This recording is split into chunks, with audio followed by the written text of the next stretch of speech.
Je te remercie d'avoir accepté de faire cette petite interview pour nous raconter une expérience un petit peu difficile que tu as vécue dans le cadre de ton travail. Mais avant de nous raconter cette expérience, dis-nous quelques petites choses pour qu'on fasse connaissance avec toi, à propos de toi. Et bonjour Anne-Marie. Alors, donc, moi j'ai 45 ans. Je travaille en agence de voyage donc depuis 20 ans à peu près. J'ai fait plusieurs agences. D'accord. Et je suis donc billetiste de métier. Billetiste. C'est ça. C'est le nom de ton métier. Tout à fait. Bien. Alors, pour moi, ça ne veut rien dire. Donc, explique-nous un petit peu le métier que c'est d'être billettiste. Quels sont ton champ de responsabilité, tes activités, etc. Alors, en fait, ça consiste à faire des réservations de déplacements professionnels, donc des billets d'avion, des billets de train, des réservations de voitures, d'hôtels. Et donc, on travaille en équipe. Je suis dans un service client sur un plateau d'affaires, avec un casque sur la tête et en prenant des appels et des mails.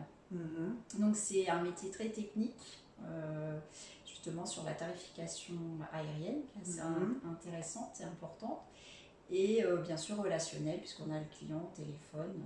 D'accord. Et donc, qu'est-ce qui te plaît dans ce métier? Moi, ce qui me plaît, en fait, c'est de pouvoir conseiller le client pour gérer au mieux ses déplacements professionnels, parce que c'est le cas, et surtout de l'aider dans des situations difficiles. Il peut être au bout du monde, il peut être en France, et dans des situations comme la grève, par exemple. Donc, c'est vraiment être à son écoute et pouvoir l'aider. Et c'est vraiment très intéressant d'avoir un retour client, d'avoir un remerciement Donc de la part du client. C'est vraiment un métier de service. Tout à fait. Et qui demande une très grande technique derrière, avec une vraie capacité d'adaptation pour écouter le besoin, etc. C'est ça qui te plaît. C'est ça qui est intéressant. Okay.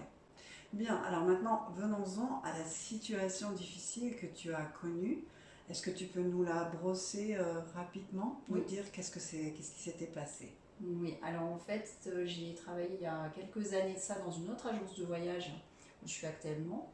Et c'était un plateau d'affaires où le concept, on va dire, c'était de surfacturer le client pour toute modification qu'il demandait après émission de ses billets et par exemple de ne pas rembourser le client quand il demandait l'annulation de son voyage. Donc c'était le modèle économique était de surfacturer, quelque part de mentir éhontément au client. Tout à fait. On n'était plus du tout dans le service à ce niveau-là. C'est dans le service, voilà. Donc on avait une pression assez importante puisqu'on avait un tableau sous les yeux toute la journée qui indiquait à tout le monde nos résultats quotidiens. Votre chiffre d'affaires. C'est ça. Voilà. D'accord. Et donc, plus vous mentiez, plus le chiffre d'affaires était important et quelque part, plus tu étais un bon vendeur. Oui, et surtout, on avait ou pas notre prime. Donc, c'est vrai que c'était une pression importante pour tout le monde. Et c'est vrai que c'était une situation difficile à vivre. Toi, en tant que chrétienne, au milieu de cette injonction de faire du chiffre en mentant aux clients, qu'est-ce que tu ressentais? Comment est-ce que tu as réagi? Moi, j'étais vraiment seule et désespérée parce que je me sentais isolée et moi, c'était mon cas de conscience dans le sens où je devais mentir aux clients. Et c'était non seulement c'est illégal, mais en plus c'est contre mes valeurs. Et les autres? Et les autres, toutes les autres personnes qui étaient sur le plateau, elles, comment elles réagissaient à ça? Eh bien, tout le monde trouvait ça normal. Donc on était plus de 50 et il y avait seulement une personne avec laquelle j'avais échangé qui effectivement avait eu des doutes au début de son recrutement. Puis finalement, voyant la prime arriver, voilà, elle a été d'accord de continuer à mentir. Et c'est vrai que moi, ça m'a posé souci pendant 18 mois où je suis restée. 18 mois tu es restée, ok. Donc, tu ne te sentais pas bien. Et en même temps, qu'est-ce que tu faisais? Tu rentrais dans le système? Comment est-ce que tu réagissais dans cette situation? Tu sais, ça me fait penser à Daniel dans la cour du roi Nabuchodonosor, en Babylone, qui était vraiment dans un contexte pas du tout favorable, mais qui pourtant essayait de rester autant que possible éthique et fidèle à son Dieu. Et toi, comment est-ce que tu faisais? Qu'est-ce que tu faisais? Est-ce que tu pliais à toutes ces injonctions ou tu essayais? Moi, j'essayais dans la mesure du possible de réduire les frais pour justement me donner un montant maximum à ne pas dépasser, pas que le client ait trop de frais justement facturés. on va dire, un montant raisonnable pour lui, même si c'était toujours de trop. Et ça me permettait de me dire, bon, je n'augmente pas trop les frais par rapport à mes autres collègues qui, elles, le faisaient sans problème. Ça ne leur posait pas de souci. En tout cas, elles ne me le disaient pas. Donc, c'est ce que j'ai fait pendant 18 mois. Et ben, j'ai prié pour trouver une issue à ce piège.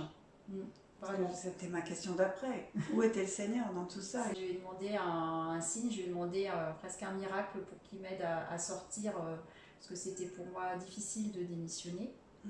Et donc, j'ai une personne qui est arrivée, que j'ai formée, et qui, grâce à elle, m'a aidée à sortir de cette société, puisque finalement, elle m'a cooptée dans la société où je suis actuellement. Donc, c'est grâce à elle où j'ai pu partir, retrouver un autre travail dans les mêmes conditions, mais en étant dans le même travail, dans les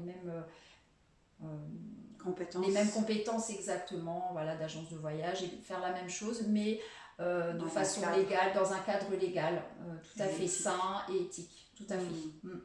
Donc tu as prié et demandé au Seigneur de sortir de là, et le Seigneur a envoyé une personne que tu as formée et qui t'a aidé à sortir. Et oui, elle m'a aidée en retour. Je l'ai aidée et elle m'a aidée en retour. C'est vrai que c'était un échange intéressant, et merci Seigneur de m'avoir aidée à sortir. Et donc, une question pour terminer, à la fois, qu'est-ce que toi tu veux retenir de cette expérience pour toi? Qu'est-ce que tu as vu Dieu faire, ou qu'est-ce que toi tu veux en retenir pour ta vie professionnelle en tant que chrétienne? Et puis aussi, quels conseils tu donnerais à quelqu'un qui peut-être aujourd'hui t'écoute et est dans une situation où il est lui aussi très tiraillé dans ce qu'il vit? Moi je dirais ne pas rester isolé comme je l'ai été, parce qu'effectivement je me sentais seule et j'avais honte d'en parler autour de moi, de parler de cette situation. Donc surtout faire partie peut-être d'un groupe au sein de son église pour pouvoir en parler justement au niveau de l'environnement de Dieu au travail, de l'environnement de ses collègues. Prier bien sûr, et puis faire très attention lorsqu'on voit un recrutement, un entretien professionnel, poser beaucoup de questions, parce que moi je n'ai pas su déceler en fait ce concept très particulier. Ce que j'ai fait moi au deuxième entretien pour la société où je travaille, là j'ai vraiment posé beaucoup de questions. J'ai posé beaucoup de questions à ma collègue justement pour savoir comment ça se passait, et ça m'a permis de rentrer dans une société tout à fait normale, on va dire. Si je résume, ne pas rester seul, s'entourer, en parler, si possible avec d'autres chrétiens qui peuvent porter les choses avec toi. Tout à fait, ouais, c'est bien. Deuxièmement, quand tu fais dans un recrutement, vraiment demander au Seigneur la sagesse, le discernement de voir ce qu'il veut que tu vois avant de t'engager. Et puis le troisième, je dirais, emmener Dieu au travail avec toi et ne pas hésiter à prier et à mettre Dieu au plein centre de ton activité professionnelle, pour qu'il t'aide à traverser les écueils et aussi éventuellement à choisir de partir, et qu'il prépare les chemins pour sortir s'il faut sortir. C'est ça, oui, surtout pas les laisser à la porte de l'entreprise. Ne pas l'emmener avec soi. L'emmener avec soi. C'est important. Écoute Cécile, je te remercie infiniment. Merci Anne-Marie. Et je pense que ton témoignage va être intéressant et va aider d'autres personnes. J'espère.